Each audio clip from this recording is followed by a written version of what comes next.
Hello. Today we're going to talk about pediatric airway. This is our topic of conversation for April. Um, the main reason for that is that we're adding back endotracheal tubes for kids. We're not changing anything about our airway process.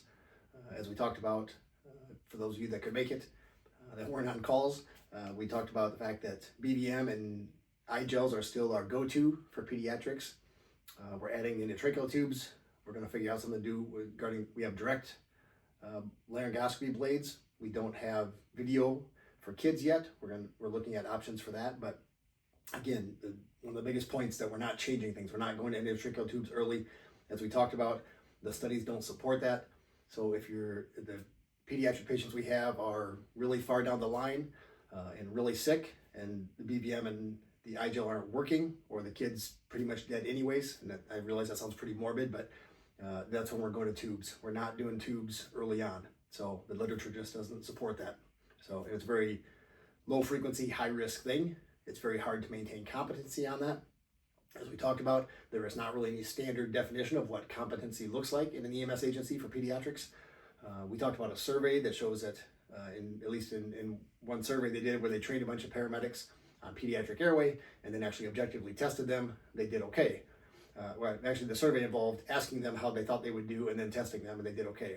But then some months later, they surveyed the medics again, and medics all said, yeah, we're pretty good at this. And then they actually objectively tested them again with the same test they'd used previously, and they did pretty poorly. So again, it's really hard to maintain competency. There's not enough pediatric airways to go around.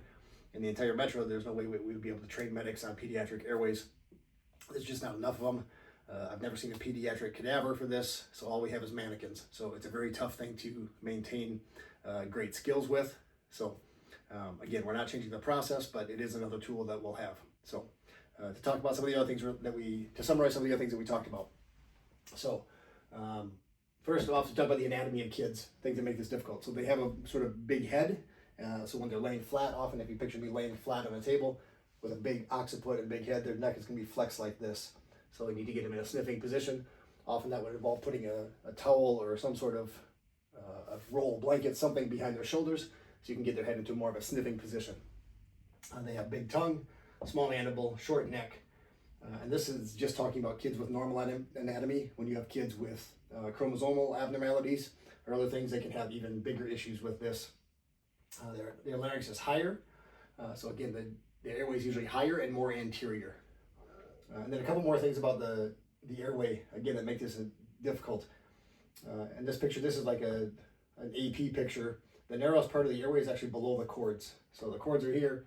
Below that is actually narrower, which we'll come back, we'll talk to when we talk about partial obstruction, airway obstructions, but that can be problematic getting a tube down there.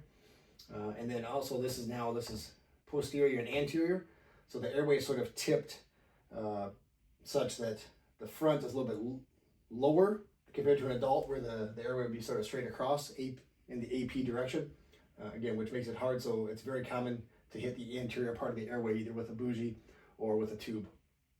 So another big issue that makes pediatric airways difficult, and again, if we talk about the studies, the big complications are dislodgements and right mainstem intubations, and esophageal intubations are sort of the big ones that really hurt kids.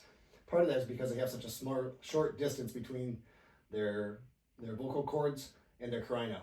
So you have a really narrow area to play with. So an adult, you have a pretty decent window, right? So if the tube you have some centimeters and the tube can be either up or down, and you're still not at the carina, you're not in the mainstem, you're not out of the airway. In kids, you have a really short distance. So even if you get the tube in initially, and I would say I've seen plenty of times that right mainstem is super common in kids because it's such a short distance. The pucker factor is very high, everybody's nervous. And this is not pre-hospital, this is more in the ER. I see this regularly, that once the tube goes in, it gets shoved too deep and you have a right mainstem intubation. In the ER, we obviously can remedy that because we have a chest x-ray pretty soon after any intubation. But in pre-hospital, missing that can be problematic for kids. So something else to keep in mind, the tube and the head move together. So once you have it, if you do have to tube a kid and you secure the airway, if their head goes way up, the tube is going to go up, likely come out of your airway. If their head goes down, the tube likely goes down and ends up in the right mainstem. So keep that in mind. So securing a tube, if you have to tube a kid, make sure you're very good about securing the airway, making sure their head doesn't move. And again, that's one of the big reasons it can be very problematic. On the physiologic side with kids, They have increased O2 consumption and decreased functional residual capacity. What that means is that they're going to have rapid oxygen desaturations. Everybody's seen a curve like this, right? So this first red line is like your normal adult. That second red line is a moderately ill adult. Maybe their oxygen saturations aren't 100% to start. And then you have two other lines over here. So you can Google this if you want the exact details and times. But the point is that kids are over here with obese patients. Like obese adults and kids are pretty close together. So kids are gonna desaturate a lot faster than adults.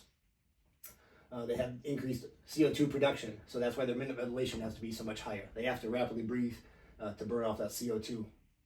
And I'm not even gonna try to pronounce this, but there's a law that has to do with resistance in an airway, or resistance of fluids, I believe technically, but it applies to the airway. And the point is that this is radius to the fourth.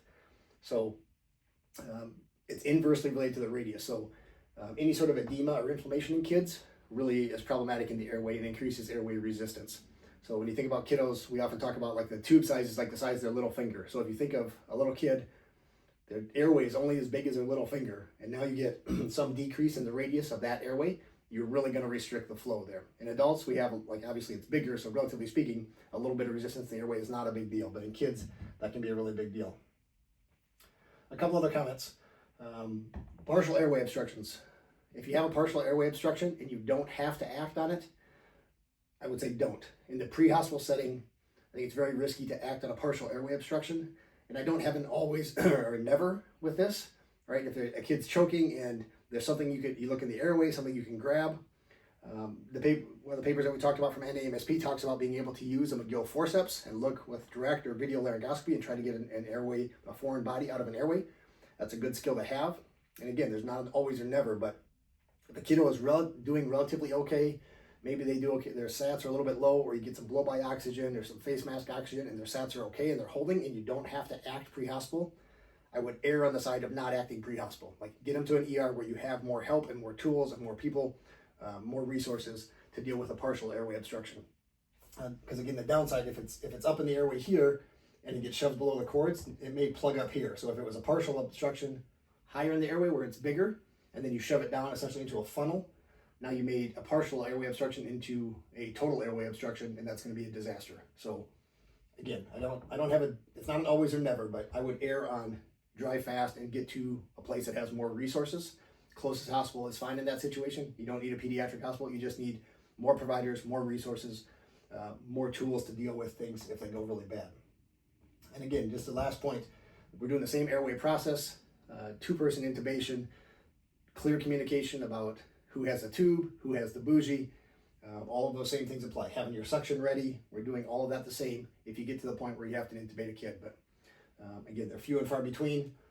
As we talked about, most providers in big systems won't ever intubate a kid, maybe in their entire career, or as we surveyed most of the group between the 3 training days, pretty much everybody has not had a pediatric airway besides only a couple people in the last 6 months to a year. So it's just not common. So we want to try to maintain proficiency at it to some level, but it's pretty hard to do. But again, keep all these things in mind if you have to intubate a kid or deal with an airway. BVMs and iGels are going to be our go-to. The endotracheal tube is just an extra tool down the road.